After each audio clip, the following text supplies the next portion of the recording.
कपड़े धोने वाली बहू। शादी के पहले से ही विभा को कपड़े धोने का बड़ा शौक था।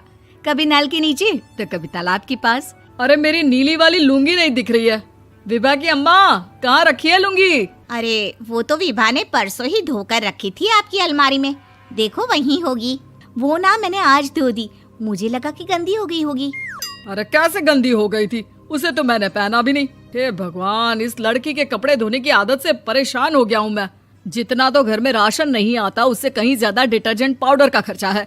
इसकी शादी करवा दो, शादी जाए अपने घर में ही करे काम, फिर चाहे घर के कपड़े धोने हो या पूरे गांव के। हाँ ठीक बोल रही हूँ, देखता हूँ मैं कोई लड़का। वो दिन भी आ जाता है जब विभा को देखने लड़के वाले आ जाते हैं। लड़की मुझे अच्छी लगी। होने वाली सास कहती है, बेटी अगर कुछ पूछना है तो पूछ लो। वैसे तो हमारी लड़की बहुत ही शर्मीली है, जो बोल दो वो मान लेती है, इसे क्या पूछना होगा। अरे कैसी बात कर रही हो माँ, मुझे इन लोगों के घर रहना है, सवाल तो कई है। हाँ हाँ बेटा, पूछ लो ना, क्या पूछना है। आप लोगों के घर कपड़े कौन धोता है? सास का मुंह बन जाता है। देखो, अगर तुम ये कहना चाहती हो कि तुम्हें कपड़े धोने नहीं आते तो सुन लो, कपड़े मैं ही धोती हूँ, लेकिन तुम्हारे आ जाने के बाद मैं रुमाल तक नहीं धोऊंगी। अरे चुप रहना भाग्यवान, बहू बेचारी घर आई नहीं, उसे डराना शुरू कर दिया। वो क्या है ना बिटिया, अभी तक तो ये कल्लू की माँ ही धोती थी, लेकिन अब तुम्हारे पापा तो दहेज में वॉशिंग मशीन देंगे ही। तभी विभा की माँ बोल पड़ती है, सवाल भी पूछा तो क्या। वैसे भाई साहब, मशीन की तो फिर भी कपड़े धोने की कैपेसिटी होती है। मतलब जो बिटिया दे रहे हैं ना विभा, इसे कपड़े धोने का बहुत शौक है। ये आप लोगों के क्या, आस पड़ोस गांव मोहल्ले सबके कपड़े धो दे और उफ तक ना करे। बाहर देखा नहीं आपने कितने कपड़े सूख रहे हैं? सब हमारी बिटिया ने ही तो धोए हैं। बस भी करो ना माँ, शर्म आ रही इतनी तारीफ सुनकर। और तो और एक दाग निकाल कर दिखाओ तो मान जाऊं। हाँ अच्छा, माफ करना बेटा, मैंने गलत समझा। हमें तो रिश्ता बहुत पसंद है। और ऐसे जुड़ जाता है रिश्ता कपड़े धोने का शौक रखने वाली विभा का। उसकी शादी हो जाती है कोयला फैक्ट्री में काम करने वाले कल्लू के साथ। शादी के बाद अचानक विभा चिल्लाती हुई सास के पास आती है। सासू माँ, अरे सासू माँ कहाँ है आप? ये तो धोखा है, धोखा दिया आप लोगों ने मुझे। इसे ससुर के चक्कर के बारे में पता चल गया। अरे तो उसमें तुझे क्यों धोखा मिला है? अरे नल में पानी नहीं आता, कपड़े कैसे कब धुलेंगे? अच्छा, तू पानी नहीं आ रहा उसकी बात कर रही है। तो आपने क्या सोचा? कुछ नहीं। अच्छा, तेरी माँ ने कहा था कि कपड़े धोने का शौक है तुझे, याद आया मुझे। शौक बोलकर कपड़े धोने वाले मेरे जुनून को कम ना आके सासू माँ, कपड़ा धोना मेरा गुरूर है। तभी पति भी वहाँ आ जाता है। अभी मैंने इसे सनी देओल की फिल्म दिखाई है, उसी के डायलॉग मार रही है माँ। अच्छा सुन, साफ साफ बता रही हूँ, पानी सुबह 4 से 6 और शाम को 10 से 12 आता है, समझी? विभा टाइमिंग सुनकर हैरान हो जाती है। ये क्या भूतों का मोहल्ला है? सुबह 4 बजे उठकर कौन कपड़े धोता है? 4 बजे टंकी में पानी जाता है, फिर सारा दिन धोना ना, किसने मना किया?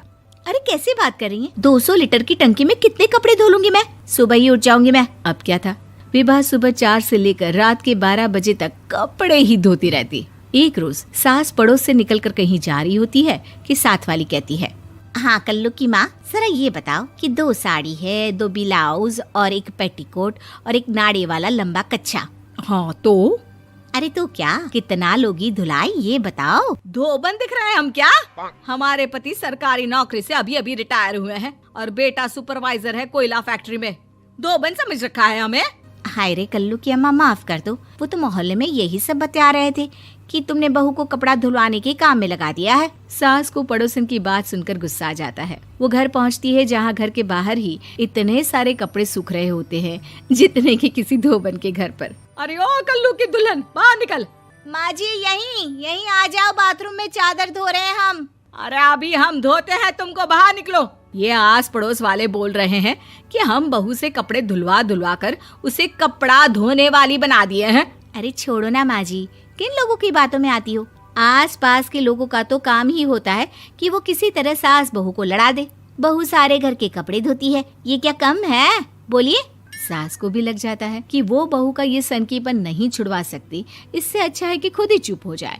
एक रोज सास और बहू मंदिर जाते हैं, जहाँ सास की साड़ी वहाँ खड़ी भीख मांगने वाली से मिलती है। माँ जी क्या बात है, आपकी साड़ी उस भिखारन से कितनी मिल रही है ना? हाँ हाँ देखो तो, दोनों की साड़ी मिल रही है। क्या बात है कल्लू की अम्मा, तुम खुद को तो अफसर की बीवी बताती हो और ऐसी सिंपल सी प्लेन साड़ी पहनकर घूमती हो। सिंपल और प्लेन नहीं है ये साड़ी। तो क्या सोने के धागे से फूल बने हैं?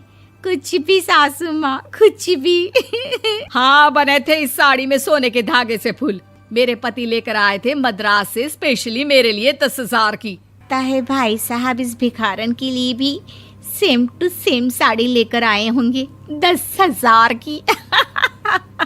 सास उस वक्त तो कुछ नहीं कहती, लेकिन बहू के साथ घर आती है और अलमारी से एल्बम निकाल कर लाती है। ये साड़ी देख रही है, ये वही साड़ी है जिसे मैंने अभी पहना था। इस साड़ी में ये जो चमकदार फूल दिख रहे हैं ना, ये सोने के धागों से काढ़े गए हैं। लेकिन तू लोकल वॉशिंग मशीन ब्रश से घिस घिस कर सारे फूलों को निकाल कर साड़ी प्लेन कर दी। मुझे माफ कर दीजिए सासू माँ। और तो और, जब मैंने तुझे तेरी गलती के लिए कुछ नहीं कहा, लेकिन तूने तो सबके सामने मेरा मजाक ही बना दिया। क्यों? बहू को समझ में आ जाता है कि अब से उसका कपड़े धोना बंद।